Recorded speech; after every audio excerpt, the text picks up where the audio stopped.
안녕하세요. 제 이름은 박영숙입니다. 올해로 72세가 되었어요. 제가 겪은 끔찍한 이야기를 들려드리려고 합니다.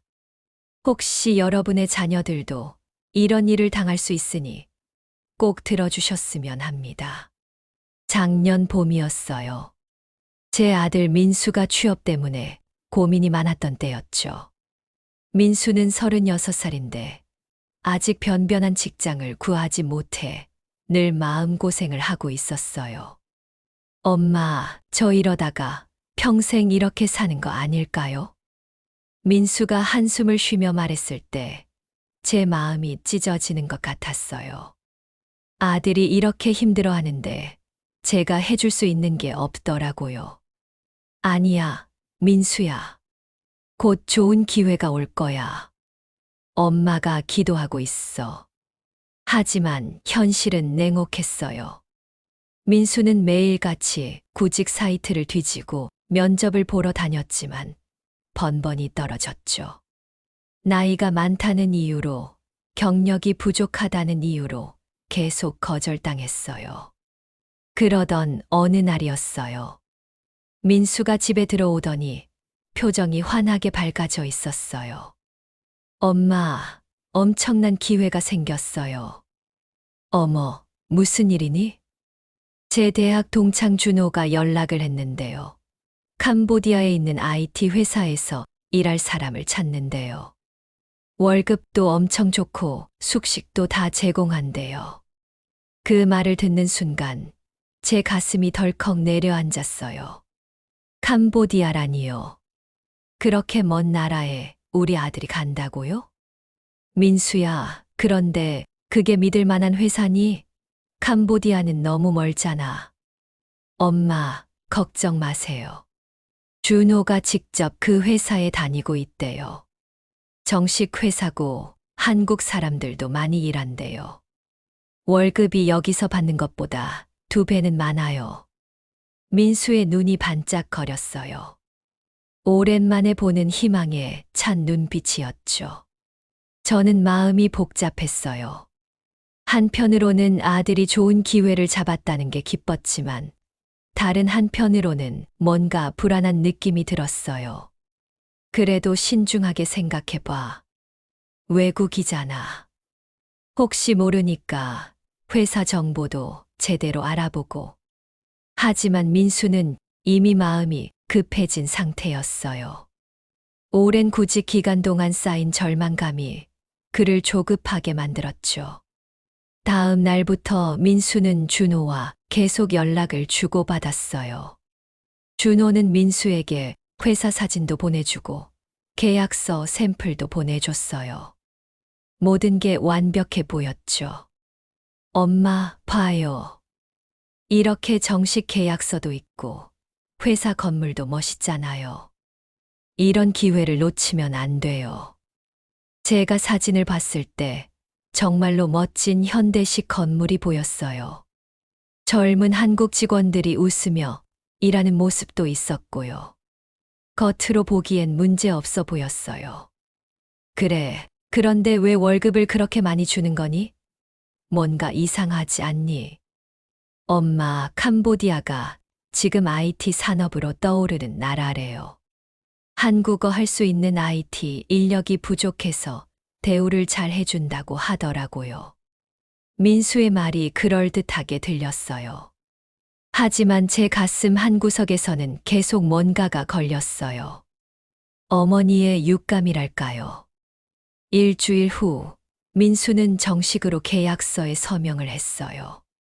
회사에서는 비행기표도 보내주고, 도착하면 공항에서 픽업까지 해준다고 했어요. 모든 게 너무 완벽했죠. 출국 전날 밤이었어요. 저는 잠을 이룰 수가 없었어요. 민수의 방에서 짐 싸는 소리가 들렸고 저는 계속 뒤척였어요. 여보, 민수 보내는 게 맞는 걸까요? 남편에게 물었어요. 당신 걱정 너무 하지 마. 요새 젊은 사람들 다 해외에서 일해. 민수도 이제 자기 길을 찾아가는 거야. 남편의 말에도 불구하고 제 불안감은 사라지지 않았어요. 그날 밤 저는 기도했어요. 우리 민수가 무사하기를, 좋은 일만 생기기를 간절히 빌었죠. 다음 날 아침 공항으로 가는 차 안에서 민수는 들떠 있었어요. 엄마, 제가 돈 많이 벌어서 효도할게요. 해외여행도 보내드릴게요. 그래, 건강만 조심해라. 밥은 꼬박꼬박 먹고, 아프면 바로 병원 가고. 네, 엄마. 걱정 마세요. 준호도 있으니까 괜찮아요. 공항 출국장 앞에서 민수와 작별 인사를 나눴어요. 민수는 환하게 웃으며 손을 흔들었죠. 저는 눈물을 참으며 손을 흔들어 줬어요. 그때만 해도 몰랐어요. 그게 우리 민수를 제대로 본 마지막 모습이 될 줄은. 출국장 안으로 사라지는 민수의 뒷모습을 보며 저는 알 수 없는 불길함에 휩싸였어요. 가슴이 답답하고 숨이 막히는 것 같았죠. 여보, 우리 민수 괜찮겠죠? 당연하지. 벌써부터 걱정이야? 애가 이제 36이야. 알아서 잘할 거야.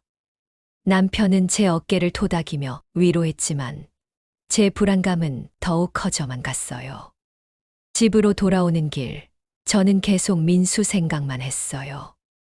혹시 제가 말렸어야 했나? 더 자세히 알아봤어야 했나? 온갖 생각이 머릿속을 맴돌았어요. 그날 밤 민수에게서 카카오톡 메시지가 왔어요. 엄마, 무사히 도착했어요. 공항에 회사 사람들이 마중 나왔어요. 지금 숙소로 가는 중이에요. 걱정 마세요.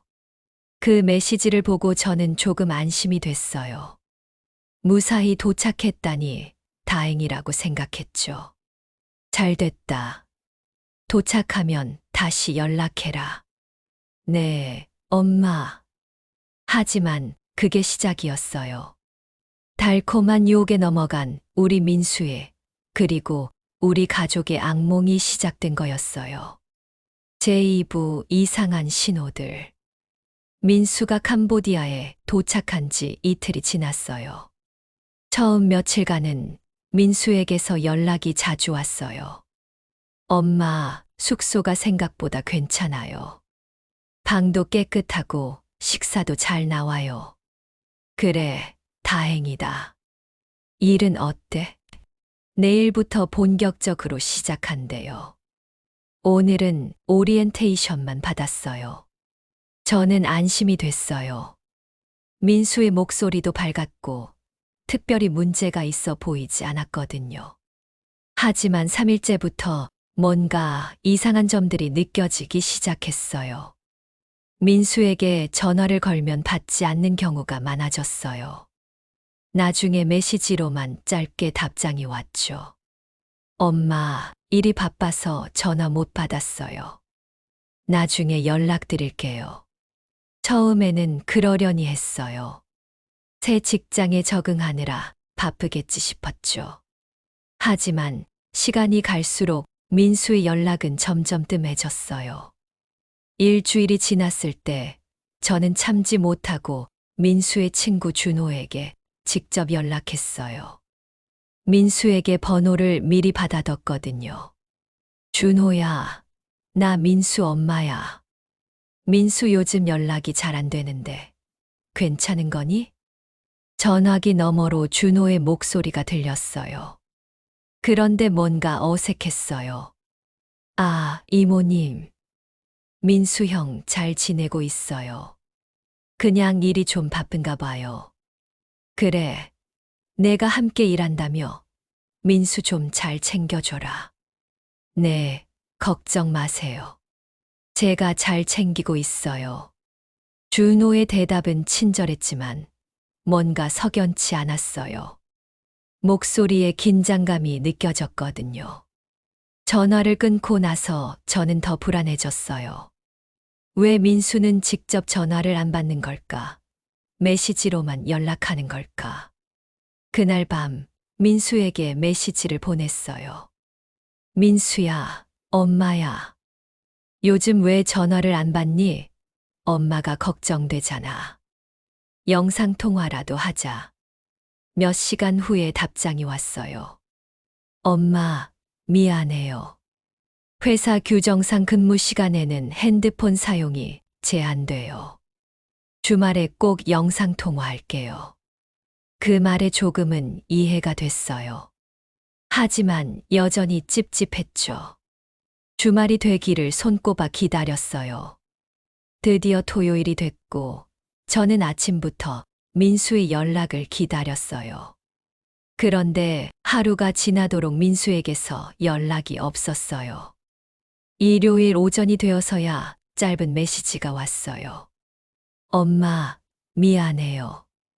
갑자기 긴급 프로젝트가 생겨서 주말에도 일하고 있어요. 다음 주에 꼭 통화할게요. 제 가슴이 덜컥 내려앉았어요. 뭔가 잘못됐다는 느낌이 강하게 들었거든요. 여보, 민수가 이상해요. 전화도 안 받고, 영상통화도 계속 미루고, 남편도 이제는 걱정스러운 표정을 지었어요. 그러게, 좀 이상하긴 하네. 내가 한번 연락해 볼까.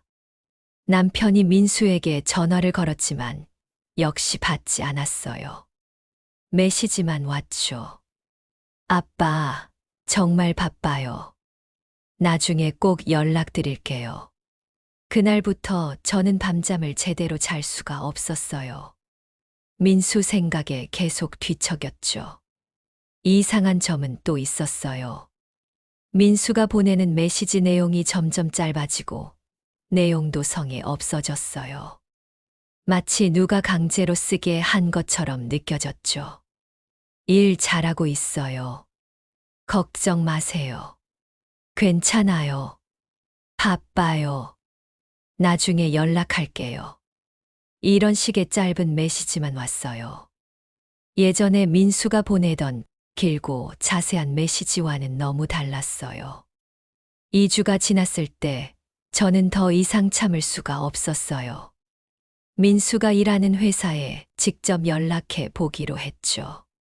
민수가 보낸 계약서에 있던 회사 전화번호로 전화를 걸었어요. 하지만 통화 연결음만 계속 울리고 아무도 받지 않았어요. 이메일도 보냈어요. 제 아들 박민수가 귀사에서 일하고 있습니다. 연락이 잘 안 되는데 확인 부탁드립니다. 하지만 답장은 오지 않았어요. 그제야 저는 확신했어요. 뭔가 크게 잘못됐다는 것을. 여보, 우리 민수한테 무슨 일이 생긴 것 같아요. 회사에 연락도 안 되고 민수도 제대로 된 통화를 안 하려고 해요. 남편의 얼굴도 창백해졌어요. 그럼 어떡하지? 경찰에 신고해야 하나? 일단 좀 더 알아봅시다. 혹시 모르니까. 그날 밤 저는 인터넷으로 캄보디아 취업 사기에 대해 검색해 봤어요. 그리고 충격적인 사실들을 알게 됐죠.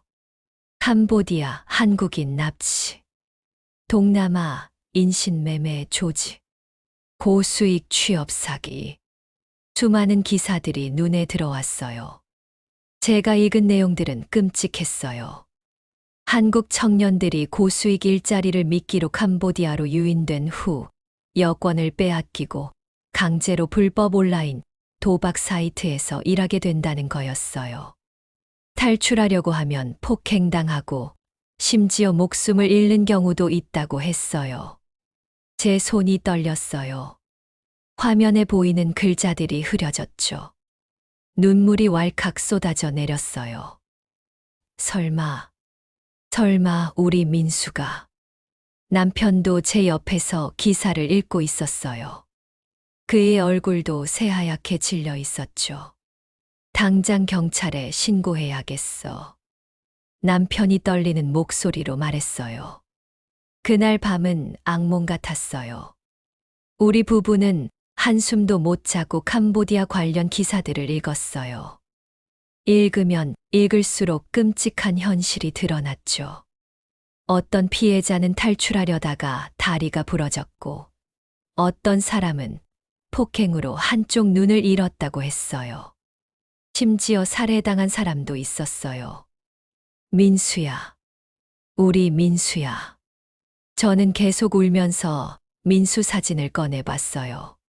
환하게 웃고 있는 민수의 모습이 보였죠. 그 웃음이 이제는 볼 수 없을까봐 무서웠어요. 새벽이 되자마자 저희는 경찰서로 달려갔어요. 저희 아들이 캄보디아에서 연락이 두절됐어요. 인신매매당한 것 같아요. 하지만 경찰의 반응은 기대와 달랐어요. 일단 실종 신고를 접수하겠습니다. 그런데 해외 사건은 저희가 직접 개입하기 어렵습니다. 외교부에도 연락해 보세요. 그 말에 제 다리에 힘이 풀렸어요. 경찰도 쉽게 해결할 수 없다니. 우리 민수는 어떻게 구하죠? 제3부 진실의 문턱에서. 경찰서를 나온 후 저희는 곧바로 외교부 영사콜센터에 전화했어요. 저희 아들이 캄보디아에서 실종됐어요. 인신매매당한 것 같습니다.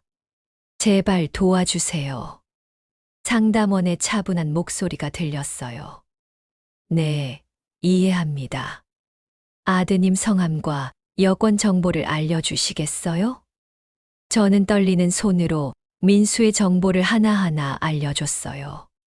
상담원은 친절하게 설명해 줬죠. 현재 캄보디아에서 이런 사건이 많이 발생하고 있습니다. 저희가 현지 대사관을 통해 파악해 보겠습니다. 하지만 시간이 좀 걸릴 수 있습니다. 얼마나 걸리나요? 우리 아들이 지금 위험할 수도 있어요. 최대한 빨리 확인하겠습니다. 연락처를 남겨주시면 진행 상황을 알려드리겠습니다. 전화를 끊고 나서 저는 주저앉고 말았어요. 기다려야 한다니. 우리 민수가 지금 어떤 고통을 받고 있을지 모르는데 기다리라니. 여보, 우리 직접 캄보디아에 가야 할 것 같아요. 직접, 우리가? 네. 여기서 이렇게 기다리고만 있을 순 없어요.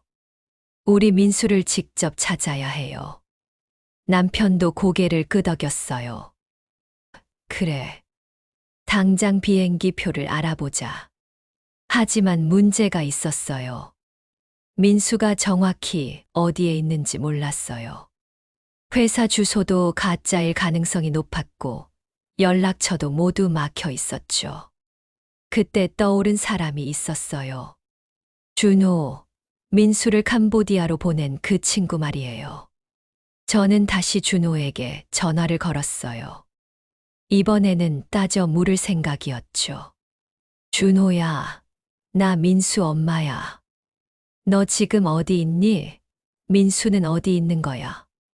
준호의 목소리가 당황한 것처럼 들렸어요. 이모님.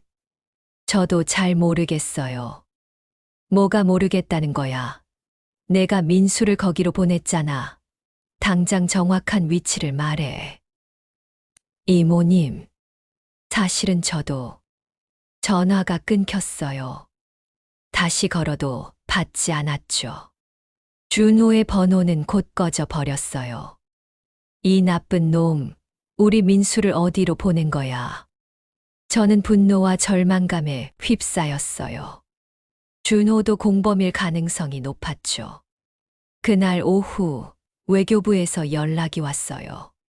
현지 대사관에서 확인한 결과 아드님이 계약했다는 회사는 실제로 존재하지 않는 가짜 회사입니다. 주소지에 가봤더니 빈 건물이었습니다. 제 가슴이 철렁 내려앉았어요. 역시 사기였던 거예요. 그럼 우리 아들은 어디에 있나요? 그건 현재 파악 중입니다. 이런 경우 대부분 시엠립이나 프놈펜 외곽의 불법 시설로 끌려가는 경우가 많습니다. 제발 빨리 찾아주세요. 우리 아들이 위험해요. 최선을 다하겠습니다. 하지만 현지 경찰과 협조가 필요해서 시간이 걸릴 수 있습니다. 또 시간이 걸린다는 말이었어요. 저는 더 이상 참을 수가 없었어요. 여보, 우리 당장 캄보디아로 갑시다. 여기서 이렇게 기다릴 수 없어요. 남편도 동의했어요. 우리는 그날 밤 캄보디아행 비행기 표를 예약했어요. 그 전에 해야 할 일이 있었어요. 인터넷 카페에서 캄보디아 인신매매 피해자 가족 모임을 찾았거든요. 카페에 가입해서 급하게 글을 올렸어요. 제 아들이 캄보디아에서 실종됐습니다. 도와주세요. 놀랍게도 30분도 안 돼서 댓글이 달리기 시작했어요. 저희 아들도 같은 상황이에요. 저희 동생도 연락이 두절됐어요. 부모님, 혼자 가시면 위험해요. 저희가 도와드릴게요. 제 눈에서 눈물이 쏟아졌어요. 같은 고통을 겪고 있는 가족들이 이렇게 많다니. 한 회원이 쪽지를 보내왔어요. 저는 3개월 전에 아들을 구출한 사람입니다. 캄보디아에서 직접 찾았어요. 도와드릴게요. 연락 주세요. 저는 바로 그 회원에게 전화를 걸었어요. 목소리만 들어도 저와 같은 고통을 겪은 어머니라는 걸 알 수 있었어요. 아이고, 얼마나 힘드세요. 저도 그때 정말 미칠 것 같았어요. 어떻게 아드님을 찾으셨어요? 일단 캄보디아에 가셔야 해요. 거기서 현지 한인회랑 연결해 드릴게요. 그리고 민간 구조단체도 있어요. 정말요? 정말 도와주실 수 있어요? 물론이죠. 제가 겪어봐서 알아요. 혼자서는 힘들어요. 함께 합시다. 그분의 말에 저는 조금이나마 희망을 가질 수 있었어요. 며칠 후 저희 부부는 캄보디아행 비행기에 올랐어요. 평생 해외여행 한 번 제대로 안 가본 저희가 아들을 찾기 위해 낯선 나라로 가게 된 거예요. 비행기 안에서 저는 계속 기도했어요.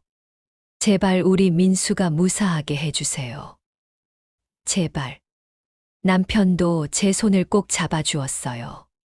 두 손 모두 땀으로 흠뻑 젖어 있었죠. 6시간의 비행 끝에 프놈펜 공항에 도착했어요. 더운 공기가 얼굴을 감쌌죠. 낯선 언어, 낯선 풍경. 모든 게 두려웠어요. 하지만 저는 포기할 수 없었어요. 우리 민수를 찾아야 했으니까요. 공항을 나서자 한 남자가 우리를 찾았어요. 박영숙 어머님이시죠. 저는 한인회에서 나온 김철수입니다. 인터넷 카페에서 만난 그 어머니가 연결해 준 분이었어요. 아, 네. 감사합니다. 일단 호텔로 가시죠. 가면서 설명드리겠습니다. 차를 타고 가면서 김철수 씨가 설명해 줬어요. 지금 캄보디아에 이런 시설이 수십 개 있어요. 대부분 중국 조직이 운영하고 한국인들을 납치해서 불법 도박 사이트 운영에 동원합니다. 그럼 우리 아들도 거기에? 네, 가능성이 높습니다. 하지만 정확한 위치를 파악하기가 쉽지 않아요. 경비가 삼엄하고 밖에서는 일반 회사처럼 보이거든요. 그럼 어떻게 찾아요? 현지 경찰과 협력해야 하는데, 솔직히 말씀드리면 경찰도 쉽게 움직이지 않아요. 뇌물이 오가기도 하고, 제 가슴이 답답해졌어요. 이렇게 어려운 일인 줄 몰랐어요. 호텔에 짐을 풀고 저희는 한인회 사무실로 갔어요. 거기에는 저희처럼 가족을 찾으러 온 사람들이 여럿 있었어요. 저희 딸이 3개월째 연락이 안 돼요. 제 동생이 시엠립에 있다는데 정확한 위치를 모르겠어요. 모두가 같은 고통 속에 있었어요. 한인회 대표가 설명해 줬어요. 최근 들어 이런 사건이 급증하고 있습니다. 캄보디아 정부도 압력을 받아서 단속을 하고 있지만 조직이 워낙 치밀해서 쉽지 않습니다. 그럼 우리는 어떻게 해야 하나요? 일단 아드님의 휴대폰 마지막 위치를 파악해야 합니다. 그리고 현지 경찰에 정식으로 수사를 의뢰해야 하고요. 저는 민수의 휴대폰 정보를 모두 제공했어요. 한인회에서는 현지 경찰과 연결해 주었고, 저희는 경찰서로 향했어요. 경찰서에서 만난 경찰관은 영어로 말했어요. 통역사가 옆에서 통역해 줬죠. 실종 신고를 접수하겠습니다. 하지만 수사에는 시간이 걸립니다. 또 시간이라는 말이었어요. 저는 울먹이며 호소했어요. 제발요, 빨리 좀 찾아주세요. 우리 아들이 위험해요. 경찰관의 표정은 무덤덤했어요. 이런 케이스를 너무 많이 봐서 그런 걸까요? 그날 밤 호텔로 돌아와 저는 민수에게 다시 메시지를 보냈어요. 민수야, 엄마야. 엄마가 지금 캄보디아에 와 있어. 꼭 찾을 거야. 조금만 기다려. 하지만 답장은 오지 않았어요. 저는 침대에 누워 천장을 바라봤어요. 낯선 나라, 낯선 호텔. 우리 민수는 지금 어디서 무엇을 하고 있을까요?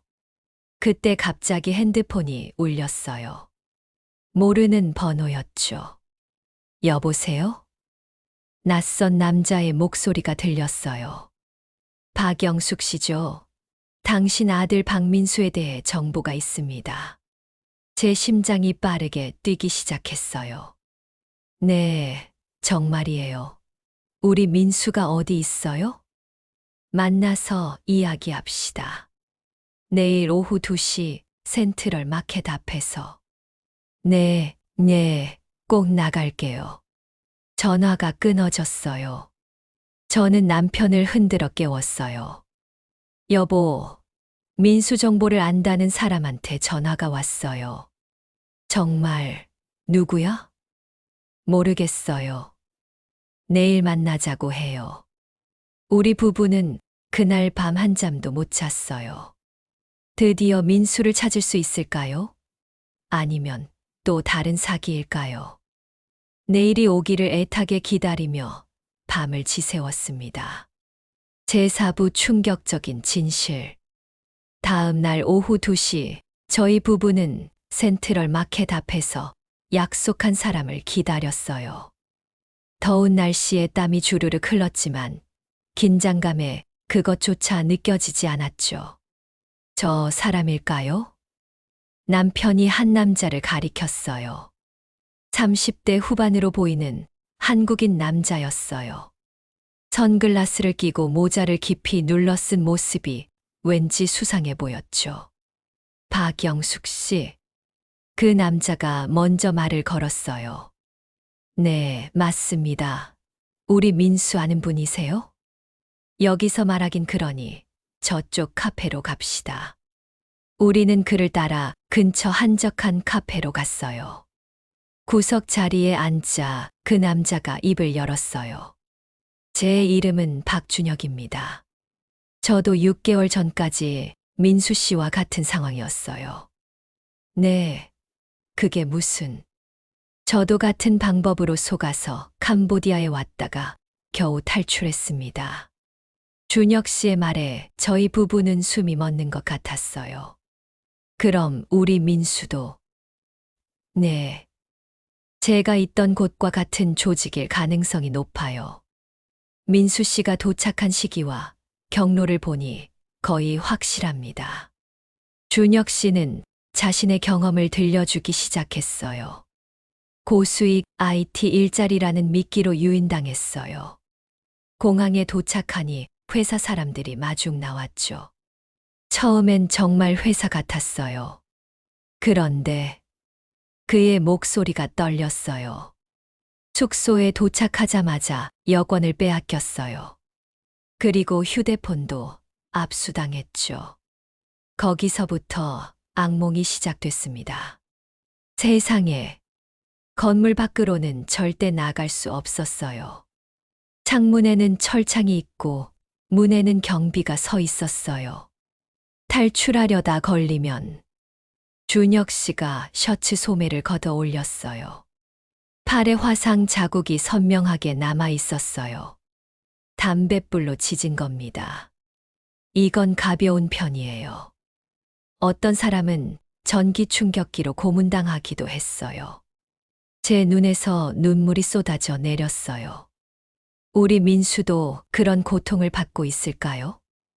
거기서 뭘 시키나요? 온라인 도박 사이트 운영이에요.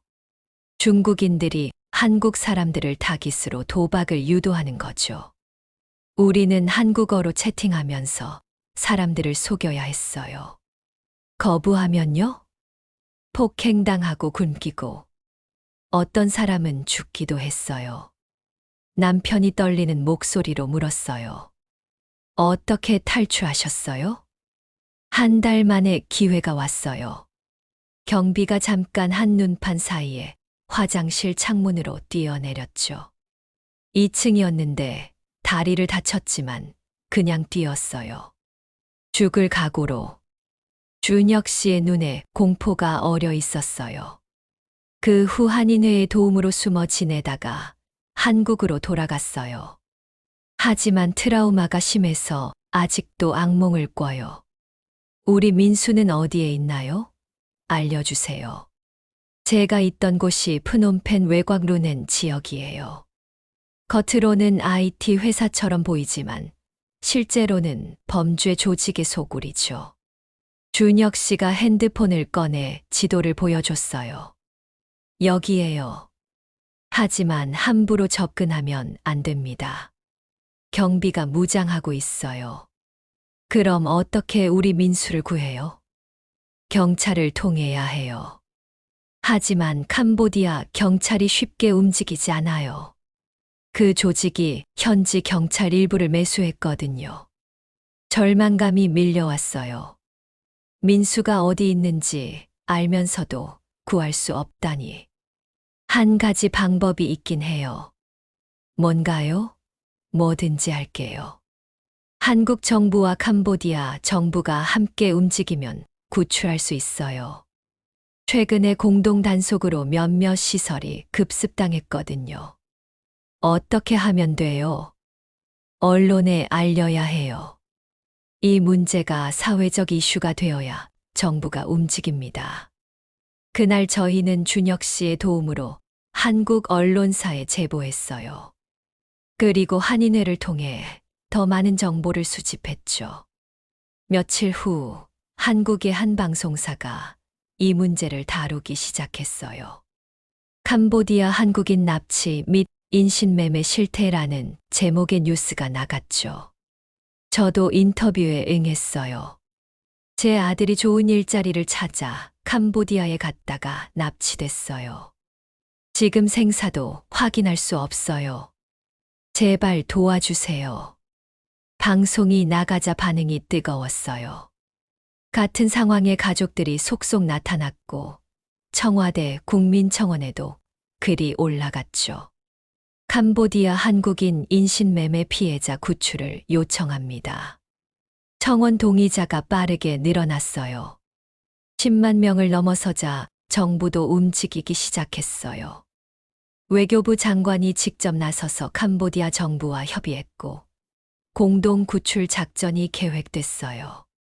하지만 시간이 걸렸어요. 1주일, 2주일. 저는 매일 밤 악몽에 시달렸어요. 그러던 어느 날 밤, 갑자기 민수에게서 메시지가 왔어요. 엄마, 살려줘. 여기. 짧은 메시지였지만 제 심장이 멎는 것 같았어요. 민수야, 민수야, 엄마야. 하지만 답장은 없었어요. 메시지가 보내진 직후 민수의 번호는 다시 꺼져버렸죠. 여보, 민수가 연락했어요. 도와달라고 해요. 우리는 즉시 한인회와 경찰에 연락했어요. 메시지 발신 위치를 추적한 결과 준혁 씨가 말한 그 지역이었어요. 확실합니다. 민수 씨가 그곳에 있어요. 한인회 대표가 확인해 줬어요. 내일 새벽에 캄보디아 경찰과 한국 경찰이 합동으로 그 시설을 급습할 예정입니다. 구출될 겁니다. 드디어 희망이 보이는 것 같았어요. 하지만 동시에 불안했죠. 혹시 작전 중에 민수가 다치면 어떡하죠? 그날 밤 저는 한잠도 못 잤어요. 내일 새벽이 되면 민수를 다시 볼 수 있을까요? 새벽 4시 저희는 한인회 사무실에서 소식을 기다렸어요. 같은 처지의 가족들도 모여 있었죠. 모두가 긴장된 표정으로 전화기를 쳐다봤어요.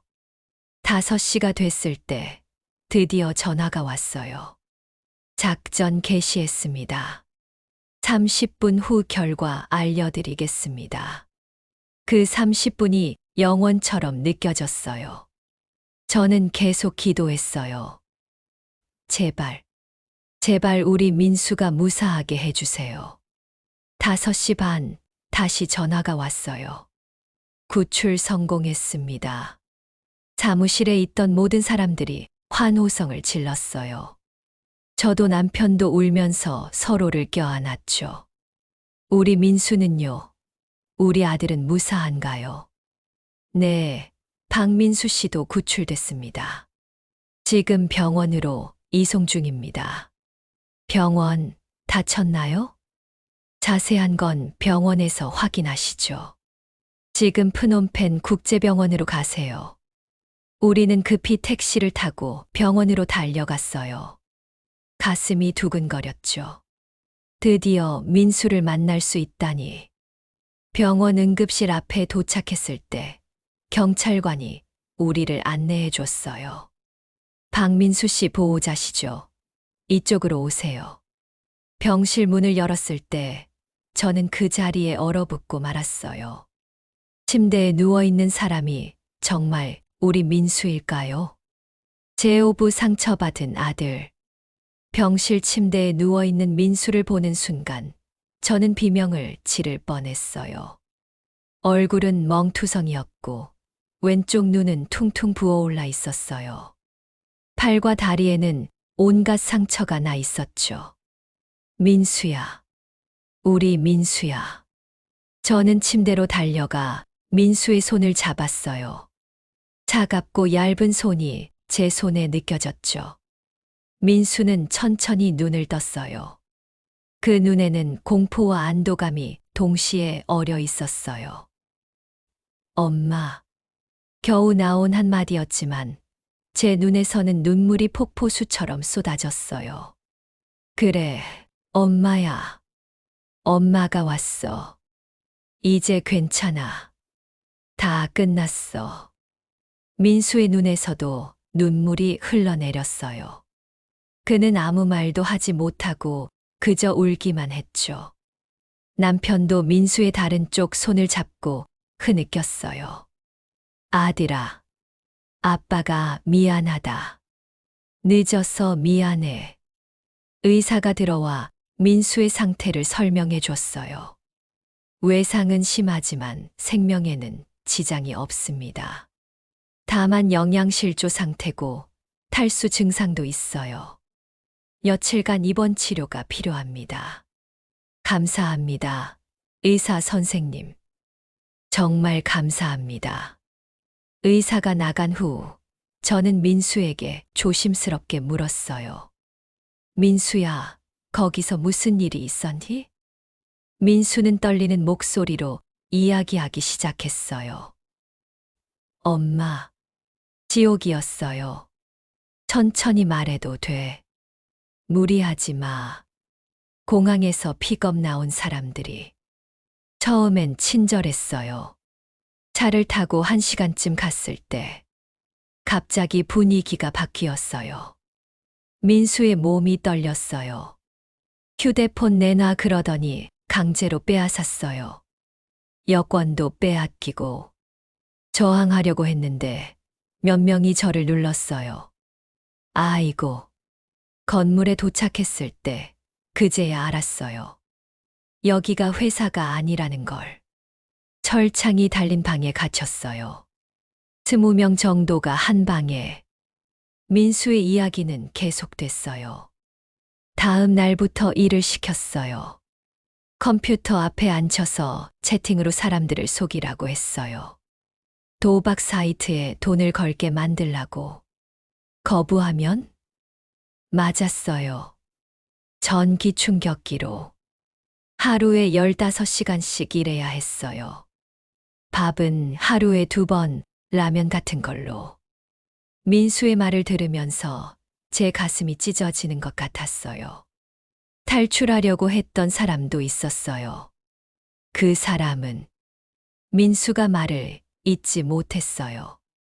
너무 끔찍한 기억인 것 같았죠. 괜찮아. 이제 다 끝났어. 더 이상 말 안 해도 돼. 그날 오후 경찰이 와서 민수에게 진술을 받았어요. 민수는 떨리는 목소리로 모든 것을 증언했죠. 총 73명의 한국인이 그곳에 감금돼 있었어요. 나이는 20대부터 40대까지.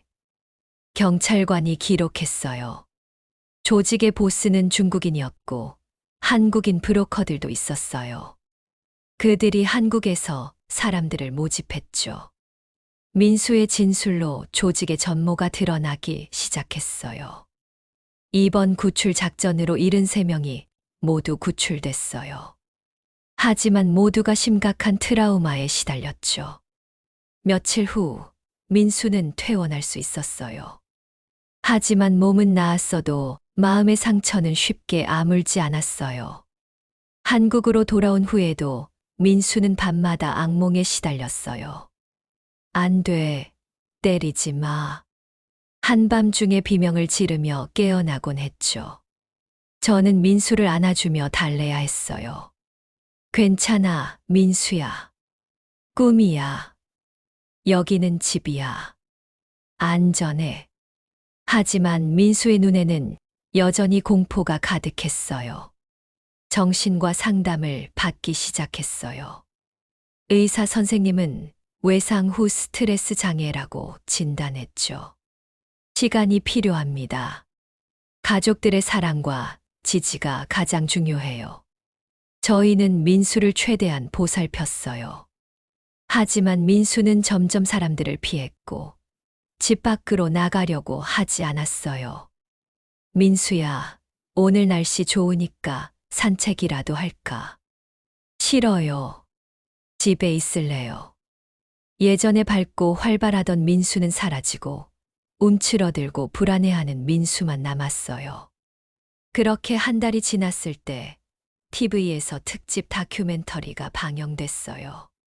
캄보디아 한국인 인신매매 실태, 그들이 겪은 지옥. 저희 이야기도 나왔고 민수의 인터뷰도 일부 방영됐어요. 방송을 보면서 저는 다시 한번 눈물을 흘렸어요. 우리 민수가 겪은 고통이 화면을 통해 생생하게 전달됐죠. 방송 후 반응이 뜨거웠어요. 많은 사람들이 분노했고 정부의 대책 마련을 촉구했어요. 국회에서도 이 문제를 다루기 시작했고 해외 취업 사기 방지법이 논의되기 시작했죠.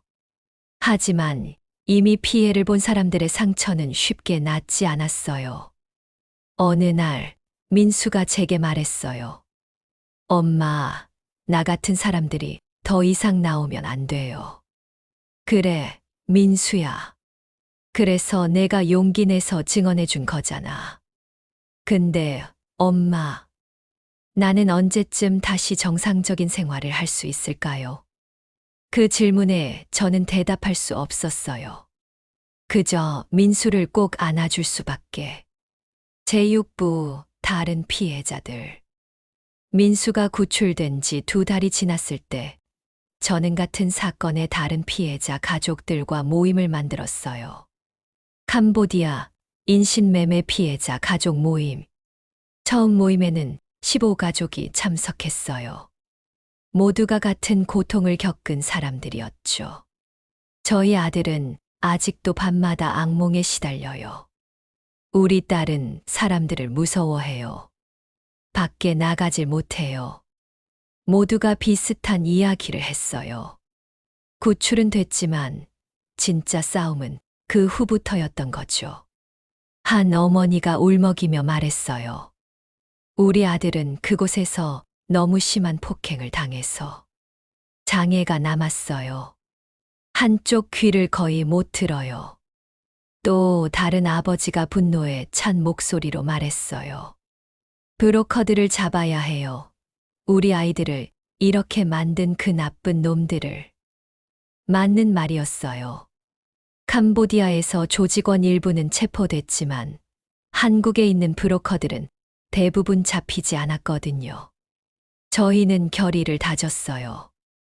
더 이상의 피해자가 나오지 않도록, 그리고 가해자들을 반드시 처벌받게 하겠다고. 다음 주 저희 모임은 국회를 찾아갔어요. 의원들을 만나 대책 마련을 요구했죠. 해외 취업 사기를 막을 수 있는 시스템이 필요합니다. 피해자들의 치료비와 생활비 지원이 필요해요. 의원들은 귀 기울여 들었고 법안 마련을 약속했어요. 그리고 저희는 경찰청도 방문했어요.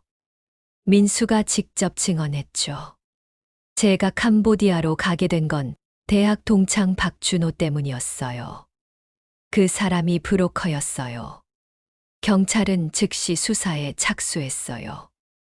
박준호와 다른 브로커들을 추적하기 시작했죠. 한 달 후 좋은 소식이 들려왔어요. 브로커 5명을 검거했습니다. 뉴스에서 수갑을 찬 브로커들의 모습이 나왔어요. 그 중에는 준호도 있었죠. 민수는 TV를 보면서 떨리는 목소리로 말했어요. 저 사람들 때문에 이제 다 처벌받을 거야, 민수야. 하지만 문제는 끝나지 않았어요. 브로커들은 몰랐다. 자기들도 속았다며 발뺌했거든요. 재판이 시작됐어요.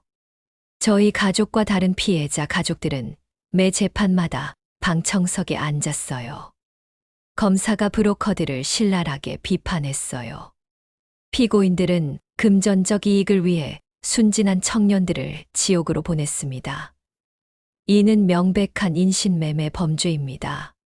변호사는 감형을 호소했지만 판사는 단호했어요. 이 사건은 우리 사회에 큰 충격을 준 중대 범죄입니다. 엄벌이 필요합니다. 1심 판결이 내려졌어요.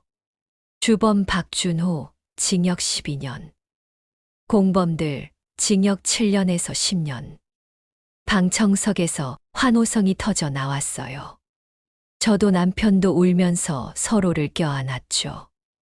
우리 민수의 고통이 헛되지 않았어. 하지만 재판 후 민수는 복잡한 표정이었어요. 엄마, 준호가 감옥에 가도 제 상처는 그대로예요. 맞는 말이었어요. 가해자의 처벌이 피해자의 상처를 다 치유할 순 없었죠. 그래도 저희는 계속 앞으로 나아갔어요. 피해자 가족 모임은 점점 커졌고 저희는 해외 취업 사기 예방 캠페인을 시작했어요. 대학교를 찾아가 강연을 했어요. 여러분, 쉽게 돈 벌 수 있다는 달콤한 제안을 조심하세요. 반드시 철저히 확인하세요. 민수도 용기를 내서 증언했어요. 저는 이 순간에도 악몽을 꿉니다. 여러분은 제 같은 피해를 당하지 마세요. 강연을 들은 학생들의 눈에 경각심이 일었어요. 질문 있어요. 어떻게 확인해야 하나요?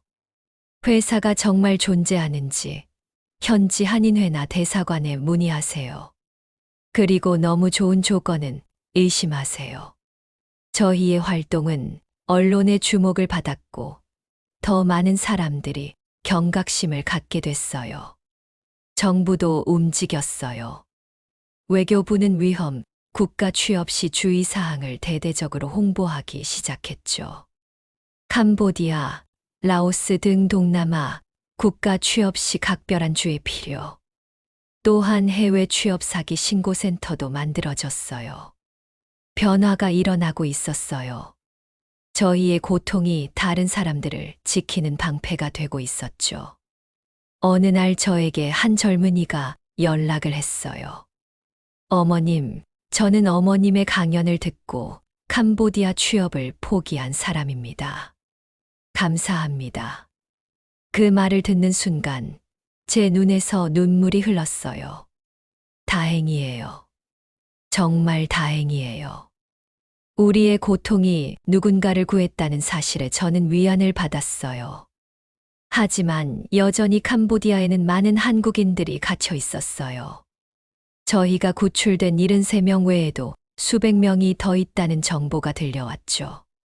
저희 모임은 계속해서 정부에 압력을 넣었어요. 모든 피해자를 구출해 주세요. 제7부 회복의 길. 민수가 구출된 지 6개월이 지났어요. 시간이 약이라고 하지만 민수의 상처는 여전히 깊었어요. 어느 날 아침 민수가 제 방으로 왔어요.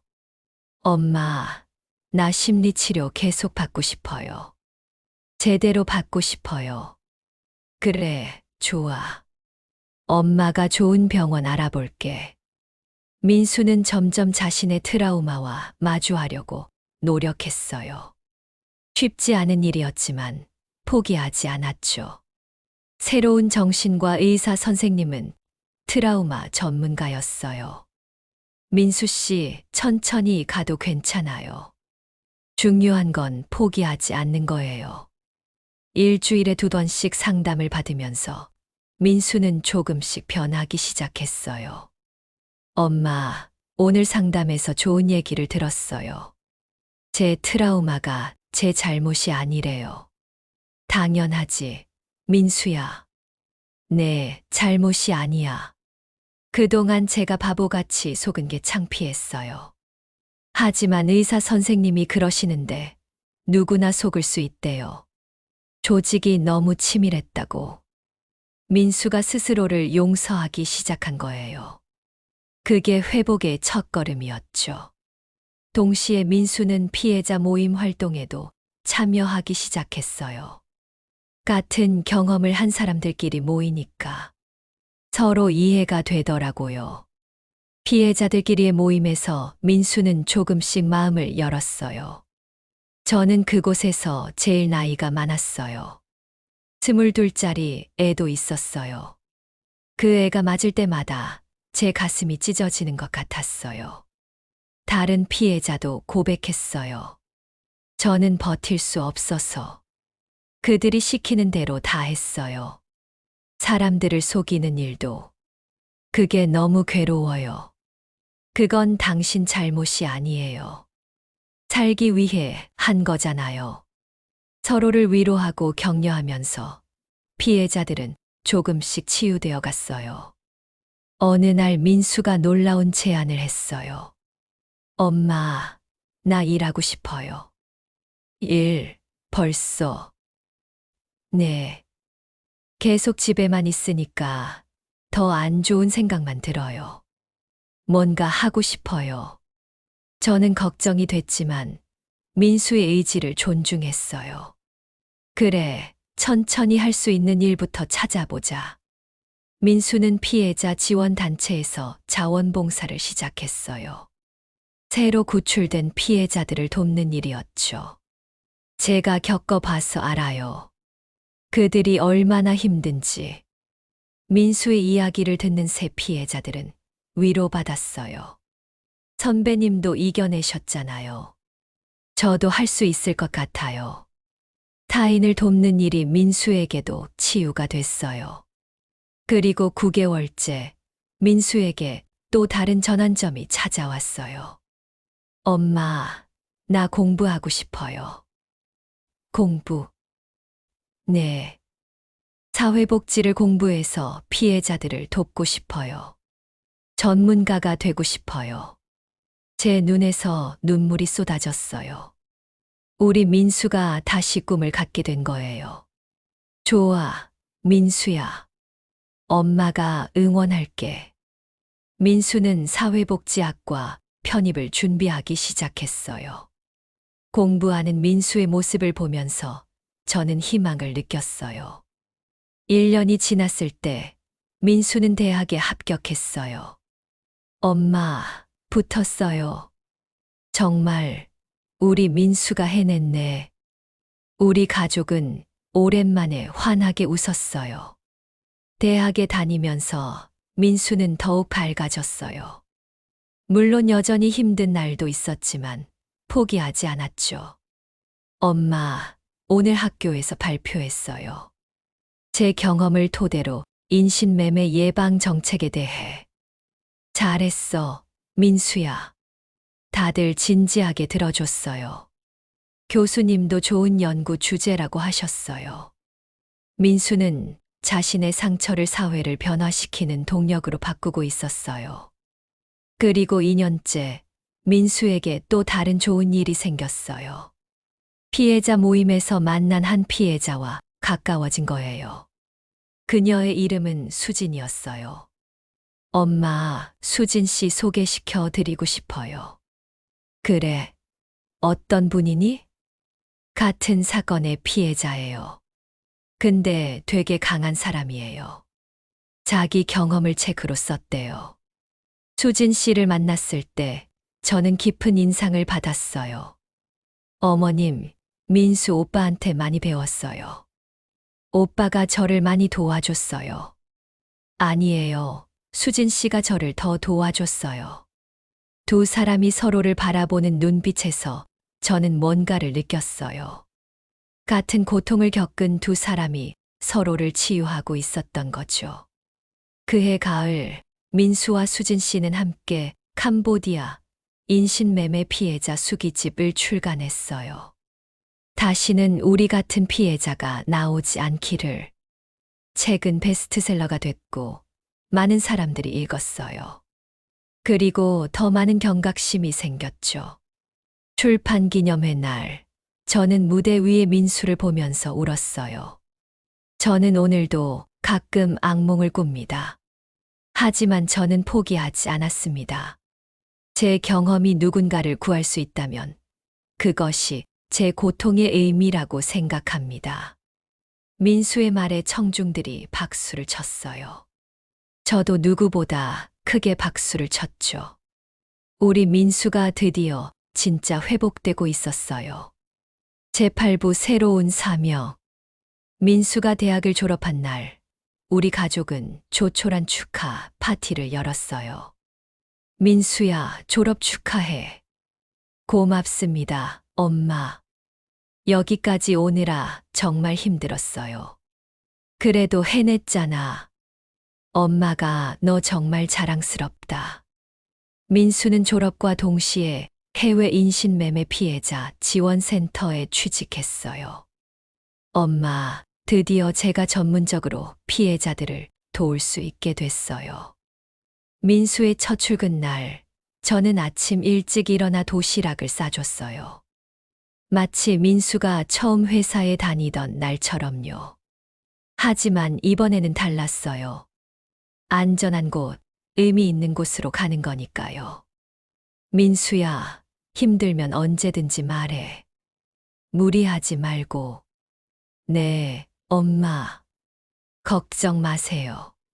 센터에서 민수는 새로 구출된 피해자들의 상담을 맡았어요. 제가 겪어봐서 압니다. 지금 많이 힘드시죠? 네. 어떻게 이겨내야 할지 모르겠어요. 저도 그랬어요. 하지만 시간이 지나면 조금씩 나아져요. 제가 도와드릴게요. 민수의 상담은 효과가 좋았어요. 같은 경험을 한 사람의 말이라 더 와닿았던 거죠. 몇 달 후 센터장님이 민수에게 제안했어요. 민수 씨 캄보디아에 가서 현지 조사를 좀 해줄 수 있을까요? 아직도 많은 피해자들이 있어요. 민수는 망설였어요. 그곳은 악몽의 장소였으니까요. 가기 힘들면 다른 사람을 보내도 돼요. 아니요. 제가 가겠습니다. 제가 가야 할 것 같아요. 민수의 결정을 듣고 저는 불안했어요. 민수야, 정말 괜찮겠니? 무리하는 거 아니야?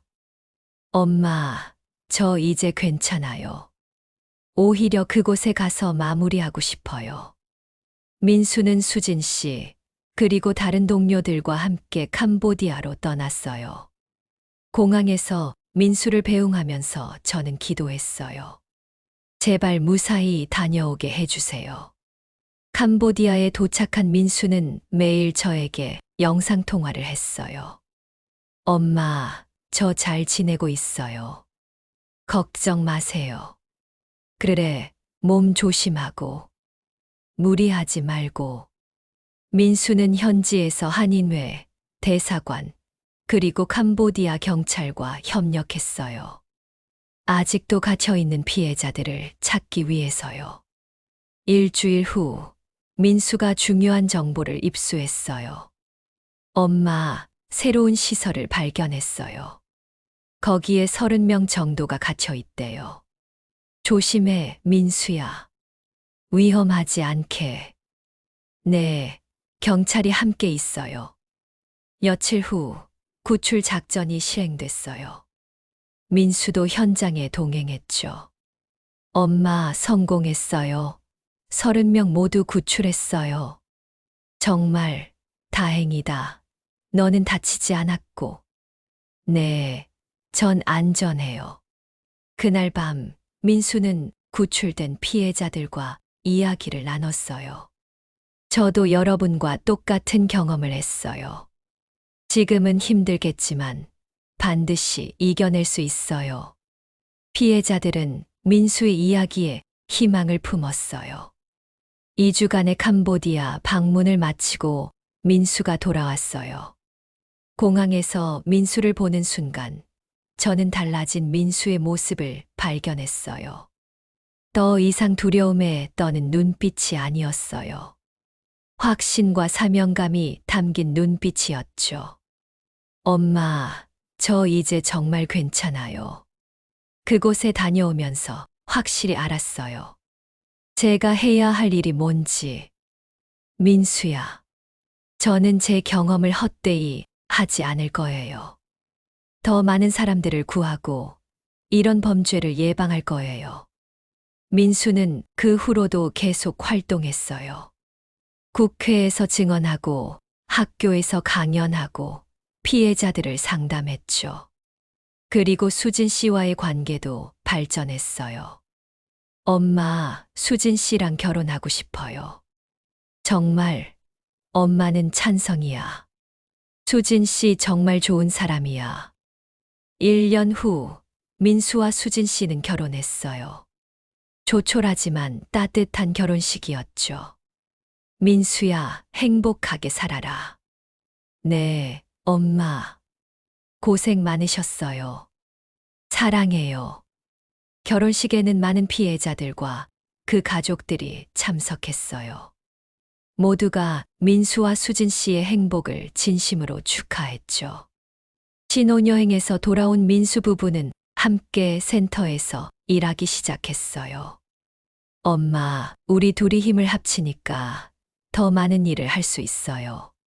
두 사람은 해외 취업 사기 예방 교육 프로그램을 개발했어요. 전국의 학교와 기업을 다니며 교육했죠. 여러분, 쉬운 돈은 없습니다. 의심하고 또 의심하세요. 민수 부부의 강연을 들은 수만 명의 젊은이들이 경각심을 갖게 됐어요. 어느 날, 민수에게 특별한 연락이 왔어요. 민수 씨, 국무총리께서 직접 만나고 싶다고 하십니다. 네, 총리님이요? 일주일 후, 민수는 청와대를 방문했어요. 저도 함께 갔죠. 박민수 씨, 당신의 용기에 감사드립니다. 당신 덕분에 많은 사람들이 구조됐고, 사회가 변화하고 있습니다. 총리님이 민수의 손을 잡으며 말했어요. 감사합니다. 하지만 아직도 갈 길이 멉니다. 더 많은 대책이 필요합니다. 물론입니다. 정부도 계속 노력하겠습니다. 그날 민수는 모범 국민상을 받았어요. 시상식에서 민수가 말했어요. 이 상은 저 혼자 받는 게 아닙니다. 저를 구해주신 부모님, 저를 지지해준 아내, 그리고 함께 싸워온 모든 피해자들과 나눕니다. 저는 무대 아래서 눈물을 흘렸어요. 자랑스러움과 안도감이 동시에 밀려왔죠. 우리 민수가 정말로 다시 일어섰어요. 재구부 또 다른 전쟁. 민수가 센터에서 일한 지 3년째 되던 해, 새로운 문제가 대두됐어요. 엄마, 요즘 피해 양상이 바뀌고 있어요. 어떻게? 캄보디아뿐만 아니라 미얀마, 라오스, 심지어 아프리카까지 확산되고 있어요. 범죄 조직들이 단속을 피해 계속 장소를 옮기고 있었던 거예요. 그리고 수법도 더 교묘해졌어요. 이제는 정식 회사인 것처럼 위장을 더 잘해요. 민수는 이 문제를 해결하기 위해 국제 협력이 필요하다고 판단했어요.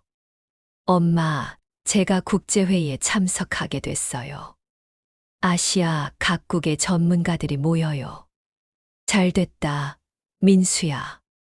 내가 해야 할 일을 하는구나. 방콕에서 열린 국제회의에서 민수는 한국 대표로 발표했어요.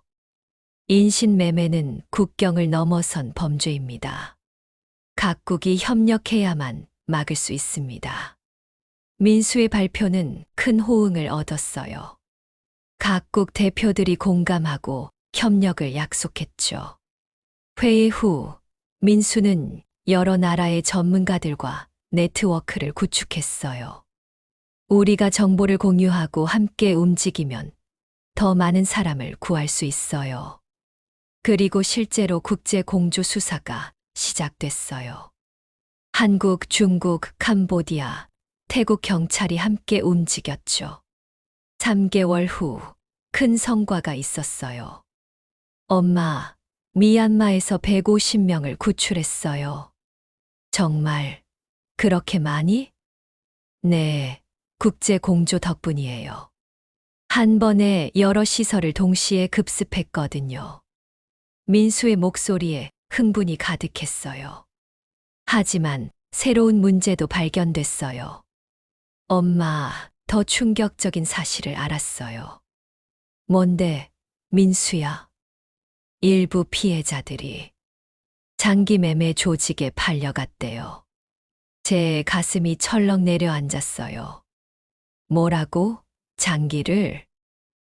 네. 돈을 못 벌어오면 신장이나 간을 팔아버리는 거예요. 믿을 수가 없어요. 이건 단순한 인신매매가 아니었어요. 생명을 거래하는 끔찍한 범죄였죠. 민수는 이 사실을 세상에 알리기로 했어요. 침묵하면 더 많은 피해자가 생겨요. 반드시 알려야 해요. 민수는 기자회견을 열었어요. 캄보디아를 비롯한 동남아 인신매매 조직은 이제 장기매매까지 하고 있습니다. 이는 인류에 대한 범죄입니다. 민수의 폭로에 전 세계가 충격을 받았어요. 국제인권단체들이 움직이기 시작했고, 유엔도 조사에 착수했어요. 박민수 씨, 당신의 용기가 세상을 바꾸고 있습니다. 한 국제인권단체 대표가 민수에게 말했어요. 하지만 민수에게 위협도 들어오기 시작했어요. 입 다물지 않으면 가만두지 않겠다. 익명의 협박 전화가 걸려왔어요.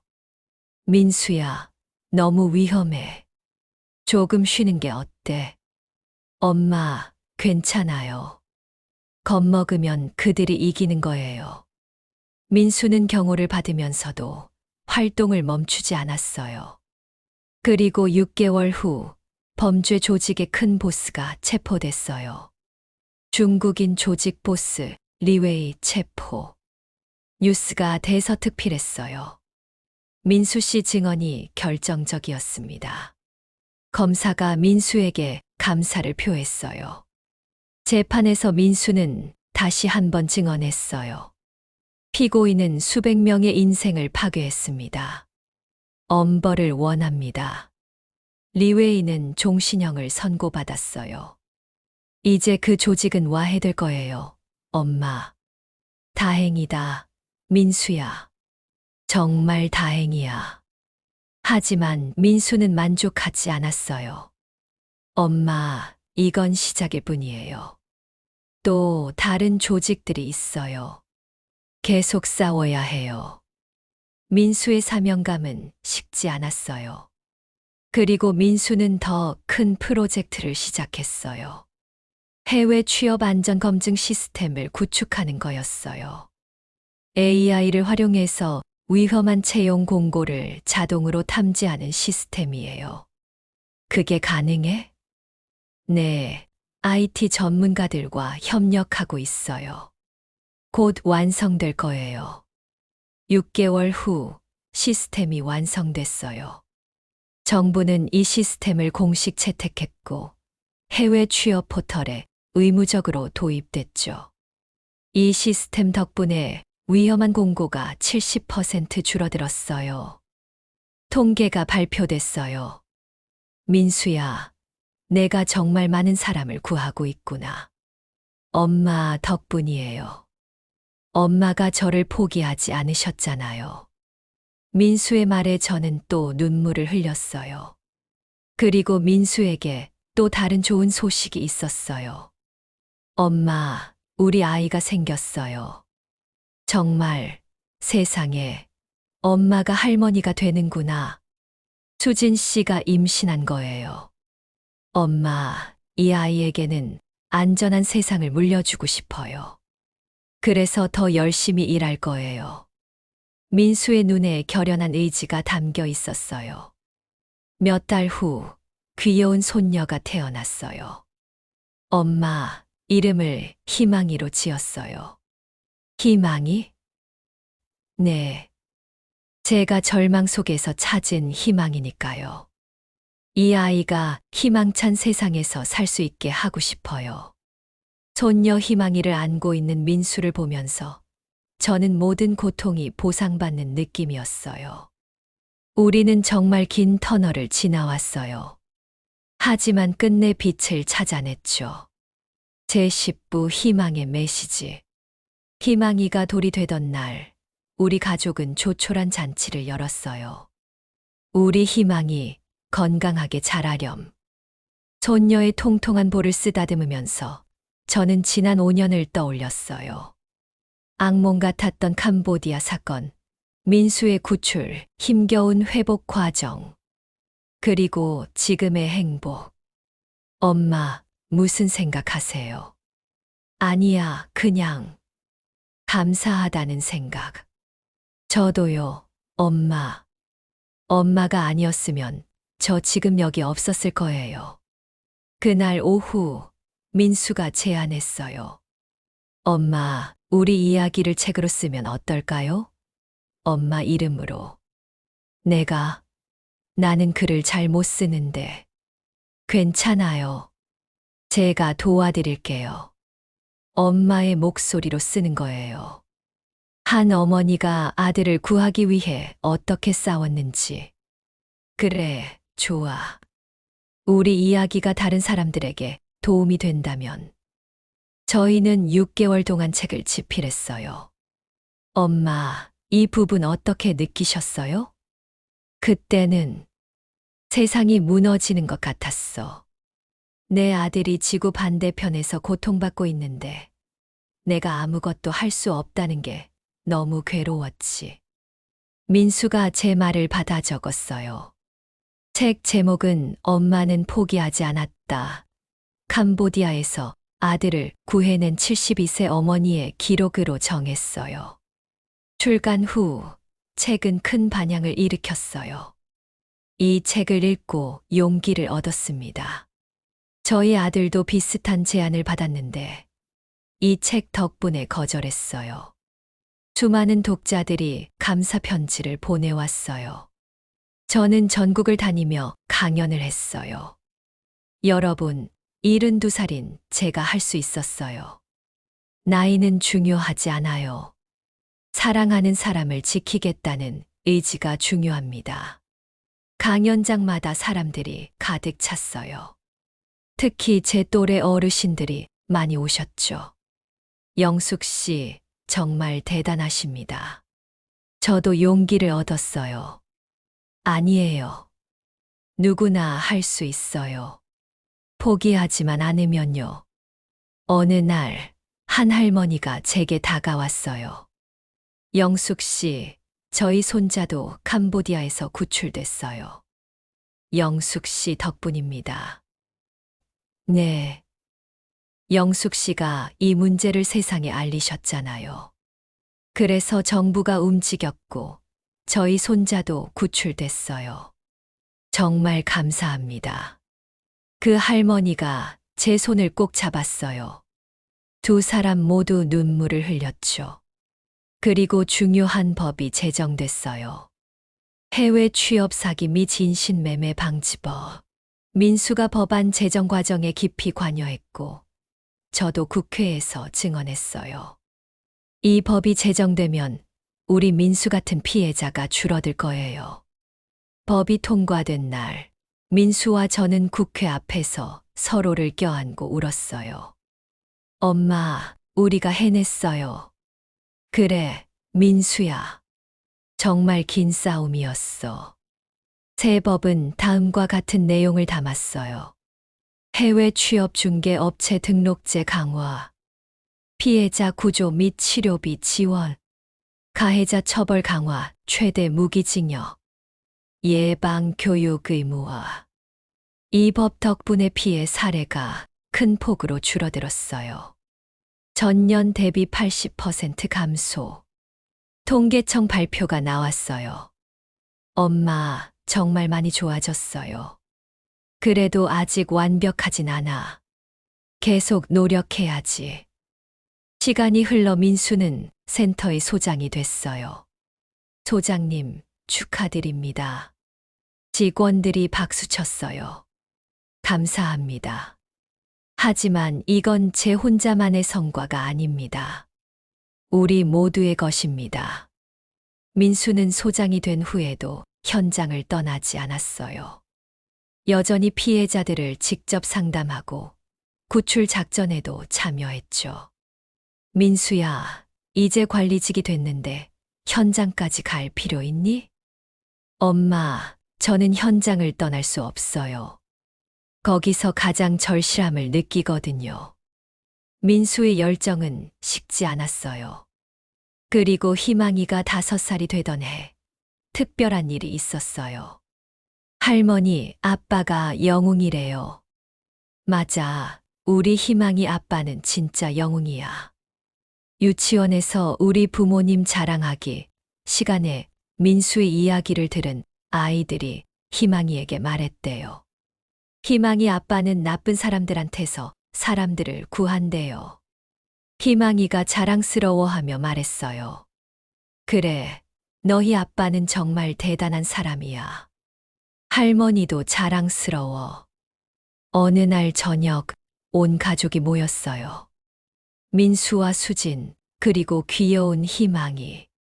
엄마, 오늘 특별한 소식이 있어요. 뭔데? 제가 국제인권상을 받게 됐어요. 정말, 우리 민수가. 네, 다음 달에 스위스에서 시상식이 있대요. 엄마도 함께 가셔야 해요.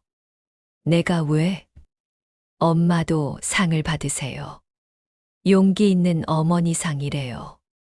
제 눈에서 눈물이 쏟아졌어요. 한 달 후, 저희는 스위스, 제네바에 있었어요. 평생 꿈에도 생각 못했던 곳이었죠. 시상식장에는 세계 각국의 인권운동가들이 모여 있었어요. 박민수 씨는 자신의 고통을 사회 변화의 동력으로 바꾼 위대한 인권운동가입니다. 사회자가 민수를 소개했어요. 민수가 무대에 올라 상을 받았어요. 그리고 짧은 소감을 말했죠. 이 상은 저 혼자 받는 게 아닙니다. 저를 구해준 엄마, 저와 함께 싸워준 모든 피해자들, 그리고 여전히 고통받고 있는 분들과 함께 나눕니다. 청중들이 기립 박수를 쳤어요. 이어서 제 차례가 됐어요. 박영숙 씨는 아들을 구하기 위해 낯선 나라로 가서 싸운 용감한 어머니입니다. 떨리는 다리로 무대에 올랐어요. 감사합니다. 저는 특별한 일을 한 게 아니에요.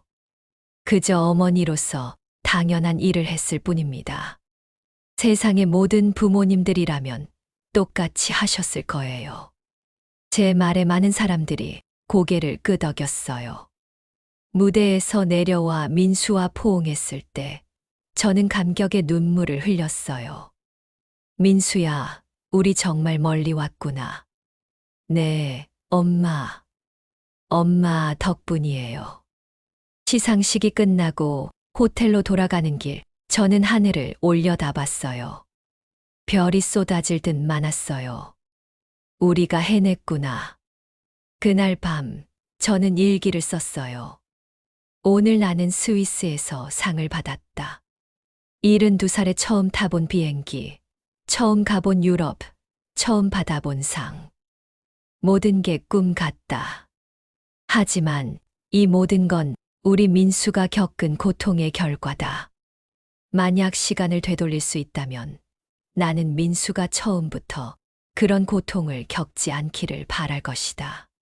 하지만 이미 벌어진 일은 되돌릴 수 없다.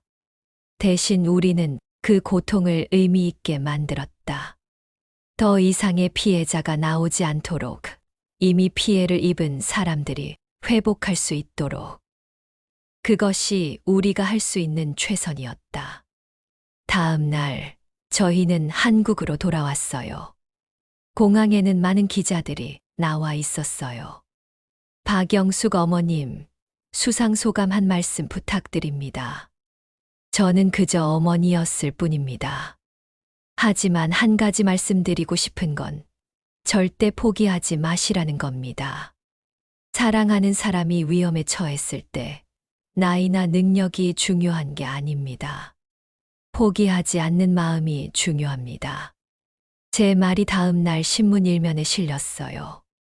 72세 어머니의 메시지, 절대 포기하지 마라. 그 후로도 저는 계속 활동했어요. 이제 77세가 됐지만 여전히 강연을 다니고 상담을 해요. 영숙 씨, 이제 좀 쉬세요. 나이도 있으시잖아요. 친구들이 말하지만 저는 멈출 수 없어요. 아직 할 일이 많아. 피해자들이 여전히 있잖아. 민수도 여전히 바쁘게 일하고 있어요. 이제 10살이 된 희망이는 아빠처럼 사람들을 돕는 사람이 되고 싶다고 해요. 할머니, 나중에 커서 나도 할머니랑 아빠처럼 나쁜 사람들 잡을 거예요. 그래, 우리 희망이. 할머니가 응원할게. 어느 날, 민수가 특별한 제안을 했어요. 엄마, 우리 다시 캄보디아에 가보면 어때요? 캄보디아를? 네. 이번엔 다른 의미로요. 거기서 구출된 사람들이 어떻게 살고 있는지 보러요. 일주일 후, 저희는 다시 캄보디아에 있었어요. 하지만 이번엔 달랐어요. 두려움이 아닌 희망을 안고 온 거였죠. 저희가 방문한 곳은 구출된 피해자들을 위한 재활센터였어요. 어머님, 오셨어요. 많은 피해자들이 반갑게 맞아줬어요. 여러분, 어떻게 지내세요? 덕분에 잘 지내고 있어요. 이제 새로운 삶을 살고 있어요. 한 청년이 말했어요. 저는 이제 여기서 요리사로 일하고 있어요. 작은 식당도 차렸어요. 또 다른 사람이 말했어요. 저는 대학에 다니고 있어요. 사회복지를 공부해서 다른 피해자들을 돕고 싶어요. 모두가 새로운 삶을 살고 있었어요. 어머님, 정말 감사해요. 어머님이 아니었으면 저희는 여전히 거기 갇혀 있었을 거예요. 한 젊은이가 제 손을 잡으며 눈물을 흘렸어요. 아니야, 얘야. 너희가 포기하지 않고 견뎌줘서 고마워. 저도 눈물을 흘렸어요. 그날 저녁 센터에서 작은 파티가 열렸어요. 피해자들이 직접 만든 음식과 함께 모두가 둘러앉아 이야기를 나눴어요. 우리 모두 힘든 시간을 겪었지만 이겨냈어요. 민수가 말했어요. 그리고 이제 우리는 다른 사람들을 도울 수 있어요. 우리의 고통이 헛되지 않았어요. 모두가 고개를 끄덕였어요. 파티가 끝나고 호텔로 돌아가는 길, 저는 캄보디아의 밤하늘을 올려다봤어요. 5년 전 이곳에서 저는 절망했었어요. 하지만 지금은 희망을 봤어요. 민수야, 우리가 정말 많은 걸 잃었구나. 네, 엄마. 그리고 앞으로도 계속할 거예요. 한국으로 돌아온 후 저는 이 책을 마무리하고 있어요. 여러분께 꼭 전하고 싶은 메시지가 있어요. 첫째, 절대 포기하지 마세요.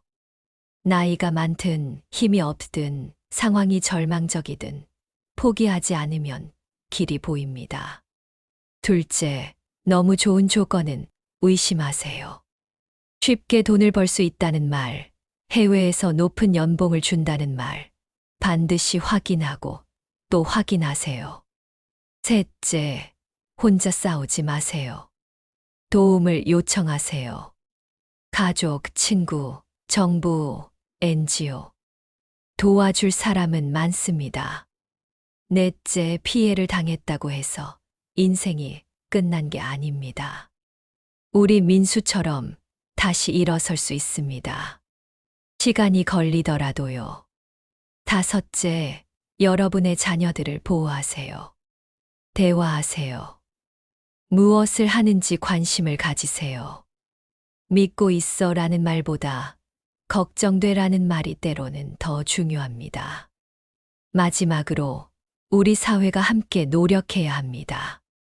이런 범죄를 방치하면 언젠가 우리 가족이 피해자가 될 수 있습니다. 저는 이제 77세입니다. 제 인생에서 가장 힘들었던 시기를 겪었지만 동시에 가장 의미 있는 일을 했습니다. 우리 민수는 이제 완전히 회복됐고 많은 사람들을 돕고 있습니다. 손녀 희망이는 밝게 자라고 있고요. 저는 행복합니다. 물론 가끔 악몽을 꾸기도 해요. 민수가 캄보디아에서 고통받던 그때가 떠올라요. 하지만 아침에 일어나 민수의 웃는 얼굴을 보면 모든 게 괜찮아집니다. 우리는 해냈어요. 그리고 여러분도 할 수 있어요. 절대 포기하지 마세요. 사랑하는 사람을 위해, 그리고 자신을 위해. 항상 희망은 있습니다. 제 이야기를 끝까지 들어주셔서 감사합니다. 여러분과 여러분의 가족에게 이런 일이 절대 일어나지 않기를, 그리고 만약 불행히도 그런 일이 생긴다면 제 이야기가 작은 도움이 되기를 바랍니다. 기억하세요. 나이는 숫자일 뿐입니다. 진정한 힘은 포기하지 않는 마음에서 나옵니다. 저 박영숙이 그것을 증명했습니다. 여러분도 할 수 있습니다. 파이팅!